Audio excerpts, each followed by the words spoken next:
हम ड्राइवर को फोन कर रहे हैं तो पहले मतलब 10 बजे बोला मैं मेरठ में हूँ, 12 बजे फोन किया तो भी मेरठ में ही है, तो 2 घंटे कर क्या रहा है वहाँ पे ना, तो बताया नहीं 2 घंटे तक उसने कि क्या कर रहा है। फिर मैंने बोला, फिर बार बार हमारे क्वेश्चंस आ रहे हैं कि फोन आ रहे, तब जाके उसने बताया नहीं कंटेनर बंद हो गया है इसीलिए मैं यहाँ पे खड़ा हूँ।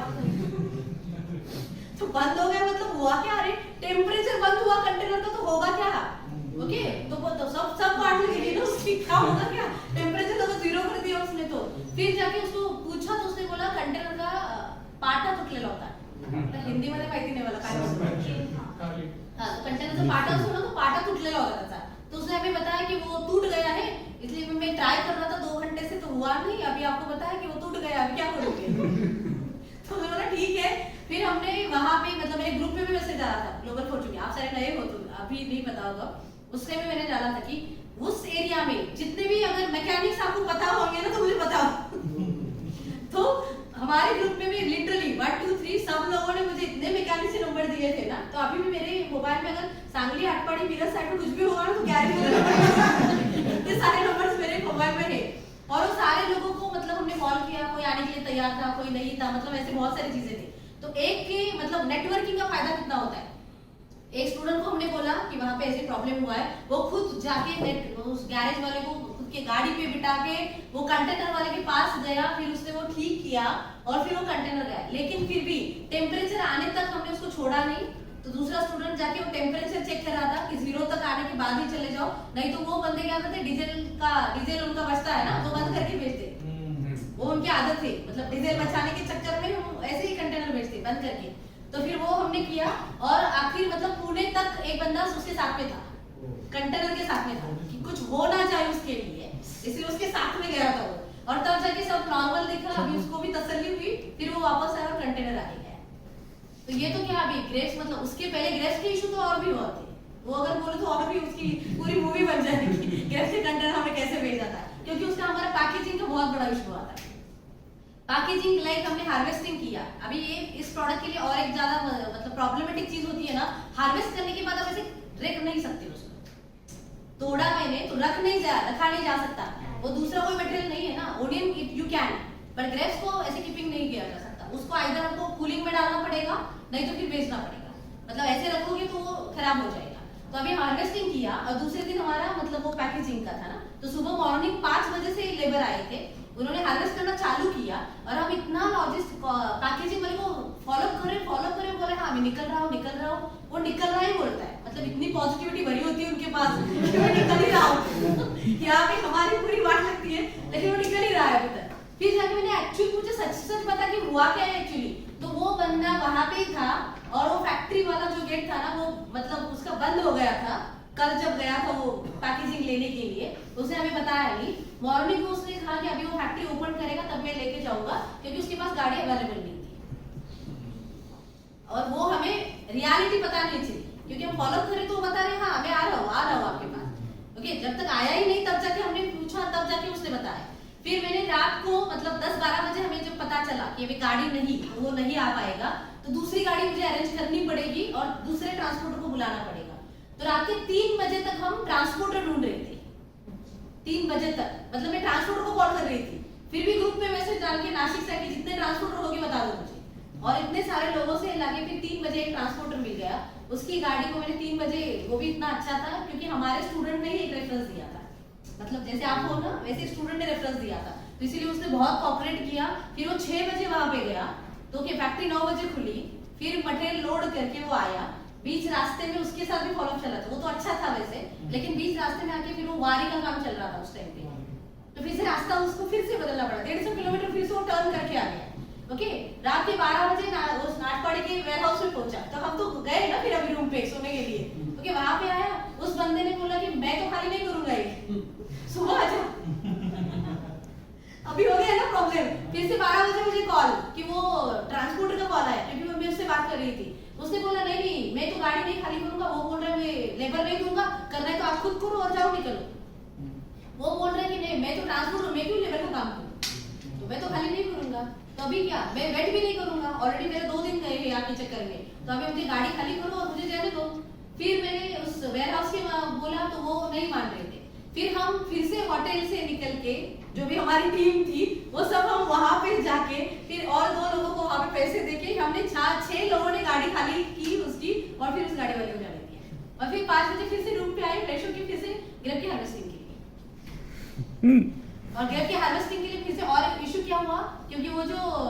मुकादम था जिसके लेबर आने वाले थे ना, उसने बोला ये आपका प्रॉब्लम है ना कि आप आज में लाने वाला था लेबर, आपने मना किया क्योंकि आपकी पैकेजिंग नहीं था, तो मैं नहीं कल भेजूंगा अभी। हाँ, तो फिर भी रिक्वेस्ट करके 12 लेबर आने वाले थे, उसने 5 ही भेजे, तो हम 5 उसके ऊपर मेरा वीडियो भी है, तो आप देखोगे ना सोशल मीडिया में मैंने डाला है, मेरी टीम वगैरह जो भी सब है ना सब हम मैंने मतलब अभी अगर किसी का ग्रेप का फार्मिंग होगा ना तो मुझे बुला देना harvesting I can do very best. Export करते करते सिटीचा पण एक्सपीरियंस आला। हाथ में लेके ग्रेप्स को छाट के वो ट्रे में डाल के, ट्रे जो एक ऐसे गाड़ी जैसा होता है ना खेतों में है ना, उस पे डाल के फिर वो ट्रे ट्रक में लोड करके फिर ट्रक में बैठ के हम वहां पे गए थे पैकिंग हाउस के लिए, और फिर मतलब वो सारा काम किया था हमने। So this is about export only, इसीलिए मैंने कहा ना it is about the flexibility only, be flexible for anything, आप कुछ भी कर सकते हो। लेकिन जब भी आप ये करोगे ना तब जाके आप ऐसे इंसान बनते हो ना कि अभी कोई भी प्रॉब्लम आएगा तो नो एनी इश्यूज, कोई चीज नहीं है ना, मतलब टेंशन क्यों लोगे कि ये तो हमने ऑलरेडी किया, इसके कितने बड़े बड़े हादसे किए हैं, कंटेनर जाएगा नहीं जाएगा वो भी पता नहीं था, यहाँ तक मतलब चीजें गई है। लॉजिस्टिक के इशू अलग आते हैं, पैकेजिंग के इश्यूज अलग आते हैं, कभी शॉर्टफॉल होता है, पैकेजिंग मिलता ही नहीं आपको, 10 मतलब 100 बॉक्सेस लाए थे, मांगे थे उसने 80 भेज दिए, 20 आए नहीं, यहाँ पे तो 120 बॉक्सेस बनाना चालू है, तो फिर 20 बॉक्सेस कहाँ से लाए, फिर वो जुगाड़ करो कहाँ से तो लाओ, ऐसे बहुत सारे इश्यूज एक्सपोर्ट में है। लेकिन फिर भी एक्सपोर्ट है, ये है सब इसीलिए तो है ना धंधा, तब जाके तो मिलेगा ना आपको, और ऐसे ही होता है ऐसे कुछ भी नहीं, लेकिन नहीं होता ऐसे भी कुछ नहीं, क्योंकि these are the procedure part, तो प्रोसेस में कोई ना कोई तो मतलब गड़बड़ करेगा ना, आप नहीं करोगे लेकिन दूसरा कर सकता है ना, ऐसे कुछ भी होगा। ट्रांसपोर्ट की गाड़ी आई नहीं आपकी तो कुछ भी हो सकता है। ओनियन का कंटेनर हमने भेजा, वहां पे जैसे होता है ना कि बहुत लेट हो रहा था, कस्टम से हमने ओटी लिया था, OT over time for the custom clearance, Nashik से वो अंबड़ की जो आईसीडी है कस्टम क्लियरेंस, वहां से हमने ओटी लिया था क्योंकि हमें बहुत लेट हुआ था कंटेनर लोड करने के लिए, तो हमने उसको ओटी लिया, 9 बजे तक भी कंटेनर जाने की तैयारी नहीं दिख रही थी, ओके, तो उसको 10 बजे फिर से डबल ओटी लेना पड़ा हमें, और डबल ओटी के चक्कर में फिर क्या हुआ कि लोड कर लो भेज दो, और फिर वहां पे क्लियरेंस के लिए जाएगा ना तब टेम्परेचर का मीटर चालू करना। अभी यहाँ पे क्या अर्जेंसी है कि भेज दो, नहीं तो गया तो दूसरे दिन चला जाएगा, फिर वेसल का प्रॉब्लम आएगा, इसीलिए हमने भेज दिया। कंटेनर वहां पे पहुंचा, वो क्लियर भी हुआ और चला भी गया, फिर भी लाइक मैं बोल रही थी, जो भी मेरे साथ थे स्टूडेंट ही थे, मतलब मैं स्टूडेंट के साथ, वो स्टूडेंट की शिपमेंट थी, मैं उनको बोल रही थी कि नहीं मुझे कुछ तो लग रहा है, आप उसको ड्राइवर को पूछो उसने कंटेनर का वो टेम्परेचर मीटर चालू किया है क्या, ओके, मतलब आधे रास्ते तक मैंने उसको 100 बार बोला होगा उनको कि सर प्लीज चेक करो, ड्राइवर को फोन लगाया लगे नहीं रहा था बिकॉज ऑफ रेंज प्रॉब्लम और ये वो सब, फिर भी मतलब है ना कि कुछ तो ऐसे लगता है ना, अभी इतने सारे शिपमेंट किए मैंने, कुछ ना कुछ तो मुझे मिसिंग लग रहा था कि कुछ तो प्रॉब्लम है, आप पूछो, फिर भी मतलब कांटेक्ट नहीं हो रहा था। तो एक सर थे, हम टू द पुणे थे, मतलब हम उसी रास्ते से पुणे को हम वापस आ रहे थे और वो नासिक के साइड वहां से जा रहे थे, फिर चेतन जो धावरे करके हमारा स्टूडेंट ही हो, तो वो खुद गए नासिक से फिर से to the road of Mumbai, जिस रास्ते से कंटेनर गया था, उनको आधे रास्ते में कंटेनर मिला to the road of Mumbai, okay, आधे रास्ते तक गए, 3 बजे थे आपके, फिर भी हम जगह थे, ओके, मतलब वो सब चल रहा था, और वहां पे जाके उन्होंने देखा तो टेम्परेचर चालू नहीं था चालू भी नहीं था, टेम्परेचर कितना था वो तो नहीं, टेम्परेचर ही चालू नहीं था, फिर जाके उसको बोला है तूने टेम्परेचर चालू ही नहीं किया, हम कितना कांटेक्ट करें, बोला भी था, नहीं मैं भूल गया, ठीक है अभी चालू करो, तो अभी चालू होने की तैयारी नहीं दिखा रहा था वो, मतलब टेम्परेचर ही नहीं माना कि मैं चालू हो रहा है, टेम्परेचर आखिर तक चालू नहीं हुआ, अभी आया प्रॉब्लम, क्योंकि टेम्परेचर जो मीटर का जो था ना उसका कुछ तो मतलब पार्ट खराब था, इसीलिए वो टेम्परेचर चालू हुआ ही नहीं लास्ट तक, अभी वो बीच रास्ते में कंटेनर, ओके, ओनियन पूरा पैक उसमें, वेंटिलेशन लो, ओके, लोड कब किया होगा, वहां से अभी तक पूरा पैक में जा रहा है, onion is a commodity like, उसको वेंटिलेशन की बहुत जरूरत है, हवा नहीं मिलेगी तो वो खराब होने लगेगा, राइट, और उस केस में टेम्परेचर चालू नहीं हो रहा, फिर हमने रात के 3 बजे लॉजिस्टिक उठाया, जिसका कंटेनर था मुझे लाइक संदीप सर, तो वो इतने कोऑपरेटिव है इसलिए 3 बजे उन्होंने मेरा कॉल अटेंड किया,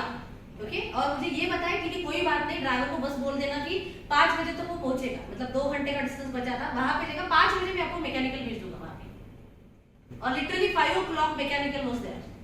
ओके 5:30 बजे तक उन्होंने वो क्लियर कर दिया एंड टेम्परेचर मीटर चालू हो गया। अभी बताओ कि अगर दूसरा लॉजिस्टिक वाला होता, एक तो 3 बजे आपका फोन नहीं उठाता, दिस कॉमन राइट, और 5 बजे भी कितना उठाएगा वो भी पता नहीं आपको, फिर 7 बजे वो फोन उठाएगा, हाँ भेजता हूँ सर, तब तक आपका टेम्परेचर शायद बढ़ता है कंटेनर का तो चालू होता ही नहीं। But this is about that, so it is not about the saving money only, it is about the service. Out of the way जाके कौन कितना सर्विस देने के लिए तैयार है इसके ऊपर डिपेंड करता है। क्योंकि लास्ट मोमेंट पे जैसे आपके डॉक्यूमेंटेशन का इशू आया राइट, इवन हमारे डॉक्यूमेंटेशन को भी इशू आया था, हाँ। अलग इशू आया था राइट, प्रियंका ने बताया, हाँ, तो उसने मुझे वहां पे बोला था, फिर मैंने वहां से संदीप को कॉल किया था कि ऐसा इशू है, do whatever it will but मुझे वो क्लियर करके चाहिए, मुझे नहीं पता क्या करना है। फिर वहां पे जाके उसने बोला ठीक है इस टाइम पे हमने कुछ जुगाड़ किया है, नेक्स्ट टाइम पे फिर वो क्लियर कर देना। अगर वो उस टाइम पे भी नहीं होता जुगाड़ तो कंटेनर ऑफ ही है। दिस इज लाइक दैट, मतलब ऐसे बहुत सारे केसेस हमने देखे, इसलिए मैं हमेशा बोलती हूँ ना कि जब तक आप उस बंदे से बहुत ज्यादा फैमिलियर नहीं हो तब तक सिर्फ प्राइस के पीछे मत भागो, क्योंकि it is not about the saving of 5 to 10,000 rupees. 10,000 बचाने कितने बचते, 50,000 नहीं ना, बचते कितने हैं आपके 10-15,000, 5-10,000 से बचते। 5-10,000 बचाने के चक्कर में अगर आप उस समय पे अगर वो हेल्प नहीं करेगा तो सोचो क्या हो सकता है। सारा स्मूथली गया तो इट्स ओके, अगर नहीं गया तो फिर प्रॉब्लम कितना बड़ा है, क्योंकि आपके गुड्स खत्म, पेरिशेबल हो तो और भी प्रॉब्लम है, और नॉन पेरिशेबल हो तो भी इशू है ना, क्योंकि वहां पे डिमरेज जाएगा, वेसल छूट जाएगी आपकी, फिर वहां पे जाके वहां का भाड़ा देना पड़ेगा, रेंट वहां का देना पड़ेगा, तो ऐसे बहुत सारे लिंकेज प्रॉब्लम्स अलग है। तो इसीलिए सिर्फ लॉजिस्टिक को देखते समय cost is not the only factor, this is the factor but it is not the only important factor, service is also there, about their experience in that particular commodity, उन्होंने कितना हैंडल किया है, तब जाके उनको पता चलेगा कि अगर इशू आता है तो क्या किया जा सकता है। जैसे उस बंदे ने राइस के कंटेनर्स बहुत हैंडल किए, तो उसको राइस का सब पता है, कुछ भी हुआ तो ही कैन हैंडल, लेकिन अगर उन्होंने ओनियन किया ही नहीं कभी तो how he can handle the onion consignment, this is also the thing. अगर आप इंजीनियर के लिए जा रहे हो तो फूड के या एग्री के लॉजिस्टिक के साथ मत जाओ ना, इंजीनियरिंग की कमोडिटी अलग है, उसकी चीजें भी बहुत सारी अलग होती है कि कैसे हैंडल करना चाहिए, हैंडीक्राफ्ट अलग प्रोडक्ट है, तो वो आपको सीएचए उसी तरीके से ढूंढना पड़ेगा कि जो उस प्रोडक्ट का एक्सपीरियंस रखता है, ओके। और दूसरी बात, वो बंदा ऐसे होना चाहिए कि वो आउट ऑफ द वे जाके आपको सर्विस भी देने के लिए तैयार है, तब जाके मतलब आगे काम हो सकती है, क्योंकि this business is about 24/7, you should be flexible for that also, this business is 24/7, don't tell me like 10 to 6 मेरी ड्यूटी खत्म हो गई तो मैं नहीं कॉल उठाऊंगा, it is not like that। तो आपको भी ऐसी फ्लेक्सिबिलिटी रखनी है कि आप कभी भी कुछ भी चीज करने के लिए तैयार हो, so 2-3 years से नॉर्मल टाइम है।